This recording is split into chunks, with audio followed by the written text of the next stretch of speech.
Man qala la ilaha illallah adalah siapa yang pernah mengatakan dalam hidupnya la ilaha illallah. Tapi bukan sampai sini saja. Teruskan. Awas, teruskan. Khalisan.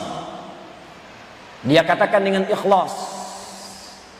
Ikhlas min qalbihi aw nafsihi, langsung mengalir dari hatinya. Khalisan min qalbihi aw nafsihi. Teman-teman, ini kalimat kelihatannya gampang didengar, tapi tidak mudah mempraktekannya. Perhatikan baik-baik. Setiap kalimat yang diucapkan dan kalimat itu mengandung nilai ibadah, maka disebut ikhlas. Disebut kalimat itu ikhlas bila kalimat yang diucapkan itu akan nampak dalam pembuktian. Satu, misal Anda ikhlas mengucapkan kalimat syahadat, asyhadu an la ilaha illallah wa asyhadu anna Muhammadar Rasulullah. Saya bersaksi tiada Tuhan yang layak disembah kecuali Allah. Dan saya bersaksi dalam menyembah Allah itu mengikuti tuntunan Muhammad Rasulullah sallallahu alaihi wasallam. Ketika Anda menyampaikan kalimat itu kalimat ibadah. Ibadah. Bagaimana ukuran benar kalimat itunya? Apakah hanya di lisan saja atau sampai ke hati? Maka biasanya semua kalimat ibadah akan ditunjukkan oleh Allah dalam bentuk pembuktian. Apakah benar tekadnya itu atau hanya sekedar kalimat di lisan saja? Apa pembuktiannya? Diturunkanlah kemudian amal soleh untuk menguji. Perhatikan baik-baik. Asyhadu an la ilaha illallah. Saya bersaksi tiada Tuhan yang layak disembah. Di ilah, Allah, itu bukan nama Tuhan saja, tapi nama Tuhan yang harus disembah kecuali Allah. Bagaimana membuktikan kesungguhan kalimat itu? Maka Allah turunkan bentuk-bentuk ibadah amal soleh untuk menguji kebenaran dari kalimat itu. Jangankan Anda, level Nabi dan Rasul pun akan mendapatkan ujian serupa. Contoh, Nabi Musa. Quran surah ke-20 ayat ke-14. Ketika Allah minta kepada Musa untuk menetapkan Allah sebagai Tuhan yang disembah, maka muncul ujian untuk menyembahnya. Perhatikan kalimatnya. Innani anallahu. Sayalah Allah, Tuhan yang layak disembah. La ilaha illa ana. Nggak ada Tuhan yang boleh disembah kecuali saya. Fa'budni, sembah saya.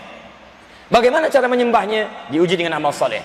Wa aqimis salata lidzikri. Cara menyembah saya, tunaikan salat. Supaya dengan salat itu kamu selalu ingat bahwa saya Tuhan yang layak untuk disembah. Musa Nabi, Musa Rasul. Musa dekat dengan Allah, saking dekatnya diberikan pernyataan Allah langsung kepadanya. Wa kallamallahu Musa takliba. Musa ahli surga. Teman-teman, seorang nabi, rasul dekat dengan Allah, ahli surga, masih disuruh salat untuk membuktikan kalimat syahadatnya. Antum bukan nabi, antum bukan rasul. Tidak pernah Allah bicara langsung kepada antum. Surga belum jelas, amalan masih berantakan, hisab menegangkan. Antum gak mau sholat, antum siapa? Coba lihat, semua nabi rasul sholat. Nabi Musa tadi sholat, Nabi Isa sholat. Quran surah ke-19 Maryam ayat 31 sampai 33-nya. Kemudian Nabi Ismail sholat, ayat 55-nya, surah 59. Surah ke-19 ayat 55-nya. Bahkan minta keluarganya sholat. Wa kana ya'muru ahlahu bis shalah. Ismail minta keluarganya mengerjakan sholat. Nabi Ibrahim minta semua keturunannya mendoa kepada Allah supaya sholat. Quran surah ke-14 dengan namanya Ibrahim ayat 37. Liyuqimus shalah, supaya keturunanku bisa menunaikan sholat. Sholat. Semua nabi sholat. Ayo urutkan, Nabi Muhammad sampai ke Nabi Adam alaihissalam sholat dengan cara yang berbeda-beda, tapi dengan makna yang sholat. Cara berbeda itu dalam bentuk syariat. Ada yang zikir seperti Nabi Daud, ada yang kemudian salatnya berdiri sampai ruku dan disempurnakan pada masa Nabi Muhammad SAW sampai sujud sampai dengan salamnya. Ada semua. Ada teman-teman sekalian. Nah sekarang apa faidah dari salat itu? Salat itulah pembuktian kalimat la ilaha illallah.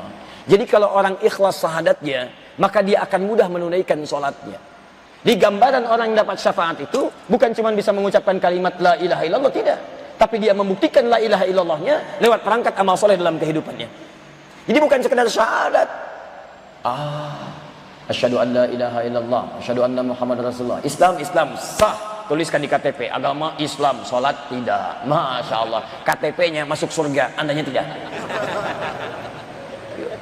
Baik-baik teman-teman sekalian. Kalau cuma seperti itu, zaman jahiliyah sudah ada yang begitu. Turun Quran surah ke-49 ayat ke-14. Qalatil a'rabu amanna. Ada orang Arab Badui mengatakan, Muhammad saya beriman.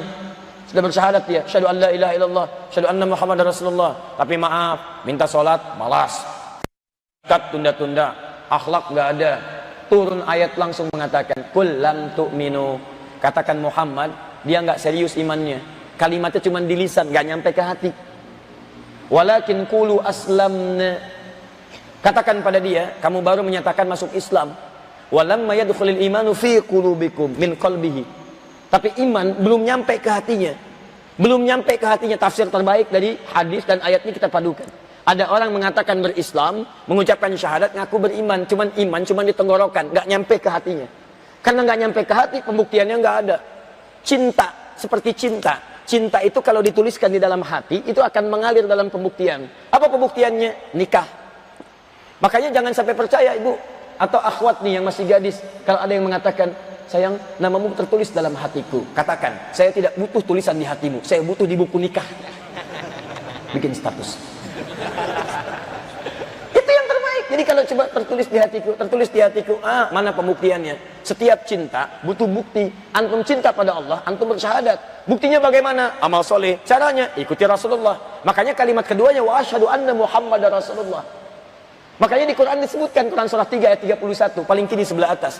Qul in kuntum tuhibbunallah. Katakan Muhammad pada orang-orang yang mengatakan saya cinta Allah, saya syahadat, saya yakin Allah.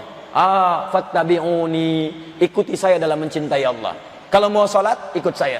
Gak bisa cinta Allah tapi salatnya terserah saya. Masya Allah, subuh 3 rakaat. Gak bisa. Nabi aja 2.